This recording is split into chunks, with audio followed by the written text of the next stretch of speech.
Today I am sharing how I made some quick and easy ATCs.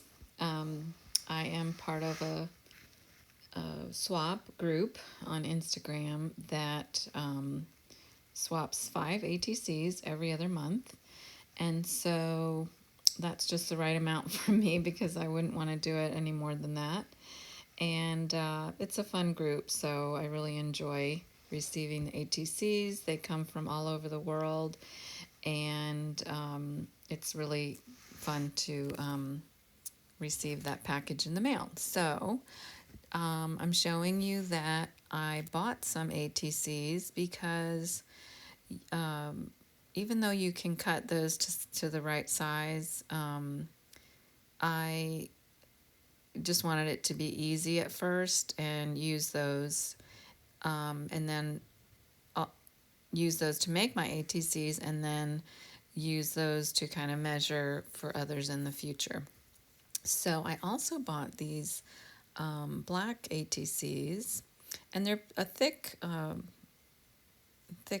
material, by the way. So they're quite sturdy, and I like that about those too because I've made ATCs in the past where I've glued together 2 or 3 pieces of scrapbook paper because you want them to be a little bit sturdy if you're sending them to other people. But anyway, I didn't say, because my thoughts are kind of scattered right now, that I will link the group down below, the Instagram link for the group if anyone's interested in checking it out.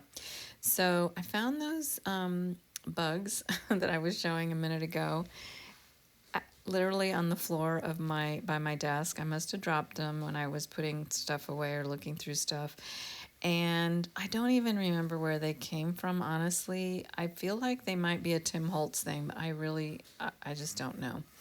So when I saw those, I thought they were really cool looking, and I thought I could make my ATCs out of them, but I only had 3, so I pulled out some butterfly stickers, and then I had those pieces of scrapbook paper, little scraps of scrapbook paper left over from recent junk journal making, and so I grabbed some of those. They all kind of go together, and I think most of them are actually Tim Holtz scrapbook papers. And then I had some more paint samples. Recently we did some painting, and I did a project with a paint sample, so I still had those laying around, so I grabbed those.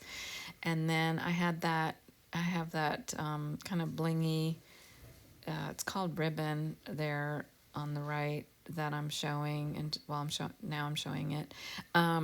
That's actually from the dollar store. I got that up quite a while ago, so I don't know if they still have it, but that I'm showing you my idea of how I'm going to put these together. So one thing I will say about the ATCs is that, about this project, I should say, is that I wanted to limit my materials a little bit because I often get overwhelmed if I have too much stuff. So I thought all the things I pulled out kind of go together, and then if I want to add other little things here and there, which I do later, you'll see, then I can get those out. So I think it makes it easier if you kind of limit your, take out a few things that kind of all go together and then start with that, because otherwise you can get just completely overwhelmed and not really sure what to do.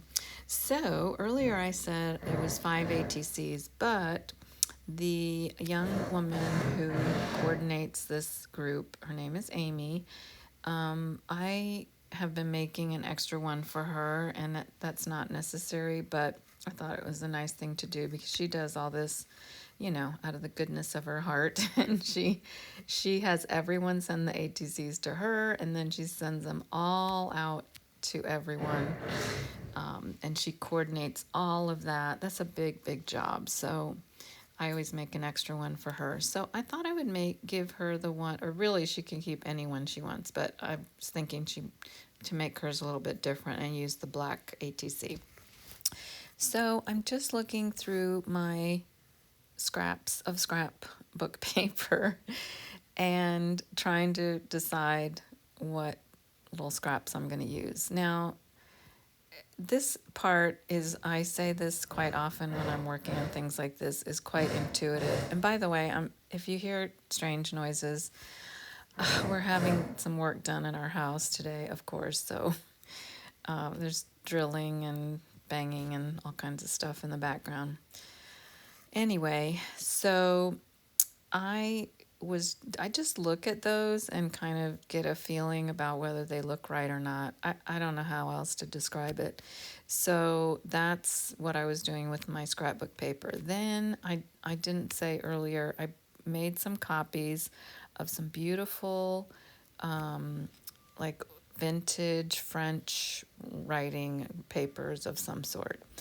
I have the originals, and even though I've been trying to use my special papers like that more, I didn't want to use them for this, mainly because I'm making 6 ATCs and I wanted them to be kind of similar. So I thought it'd be better to make copies because I didn't have enough of those papers to use on all the ATCs, if that makes sense. So I made copies of my papers, and so that's what I'm using on my background. And again, the process I'm doing is just, going, looking at my papers, trying to figure out what goes together, what looks good together, and so on. And I edited this a little bit because it took me not a long time, but it took me a little longer than I think you would want to see. So that's what I'm doing. I'm just trying out different things, different images with different backgrounds and different the paint samples and so on to see what looks good. I decided to go ahead and start gluing the paper with the French writing on the background, and then the scrapbook papers, and glue those down since I had figured out which ones I wanted to use. And then I thought it would be easier to then move on from there. I was trying to not bump the table because I constantly bump this table when I'm gluing and just unknowingly doing things with my hands. So I apologize for that, but I try hard not to do it, and then I end up still doing it. So there you can see I glued all of my backgrounds on, and I still haven't glued on the scrapbook paper, but I will soon once I figure out the paint samples that I want to use behind each one. And I think I end up cutting all the paint samples down like that, like you just saw, because they were a little bit too big for the cards. I thought it covered up too much of the background. So that's what I'm doing next, and I believe I edit this part out a little bit in a minute too, because it's really doing the same thing. I'm just trying out different colors on different backgrounds with different bugs and butterflies and so on to figure out what looks good. And again, I just do it intuitively. I don't really know how to describe it except to say that when I put it down, I either like it or I don't. And once again, I didn't have a lot of paint samples, so my choices were a little bit limited, which was fine because they all kind of go together in a way. The colors seem to go well with these backgrounds, so it worked out fine to not have, again, too many overwhelming choices. Okay, so now I think I've got it figured out. I've got my paint samples, I've got my scrapbook paper and my bugs and butterflies there that I want to put together. And then, but I haven't glued everything down yet. And then I tried to make that blingy ribbon that I got at the dollar store work for this project. I really wanted to use it, but I end up not using it because it just didn't seem like the right thing. Then I remembered I have these labels, and so I got my labels out, and I am figuring out again which labels I want to put on which card. And that is also a feeling whether you you think it looks good or not. The colors a little bit. I was trying to match with the backgrounds that have red on them, pick out a label with red. So you can see there that I have picked out all my labels, and I have cut them down, and I glued them on, and I glued everything on at this point. And now I'm edging all the cards with my brown distress ink, because I think that it adds a nice finishing touch to frame those up in a dark color. And I went around each one with the foam thing, and then I used the pad to go around them one more time to make it a little bit darker. So that is that. And then I decided I wanted to add one more thing. And I don't show this on camera, but I did try my blingy ribbon on the left side of each piece. I thought it needed a finishing touch. So for some reason, I didn't think the blingy ribbon was working when I tried it off camera. So I decided to use some washi tape.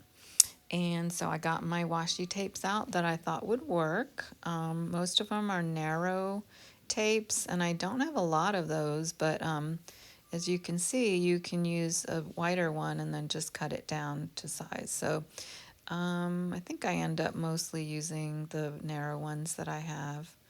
And once again, I think most of the ones I use, if not all, are Tim Holtz washi tapes. So I'm just, once again, same process of getting the tapes out, seeing which ones go with which card, and then I glue them, let's see, I think I end up probably using my glue stick to attach them, because, washi tape doesn't always stick that great. So at some point I'll get it figured out, and then I think that was about the last step. But I'm still showing you all that washi tape. I used, as you can see, kind of the same ones. That one that I'm trying there has a little bit of red in it, which matches the background, so that looks nice. Let's see. Oh, but I guess I decided not to use it. Okay, sorry. I recorded this a little while ago, and so now I'm not remembering everything that I did. Oh gosh. So still trying out the washi. I don't know why I didn't edit this even more. And then I have this really nice music washi that I cut in half. Probably use half and half on the last two remaining cards, if I remember correctly.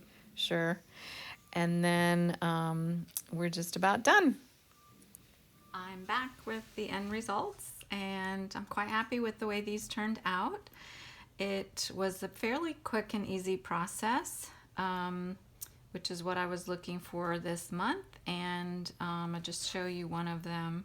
I glued the washi tape on there. I put my information on the back of each card. I have a little info sheet that I just copy so I can use it over and over again. And I did the same on the back of each one.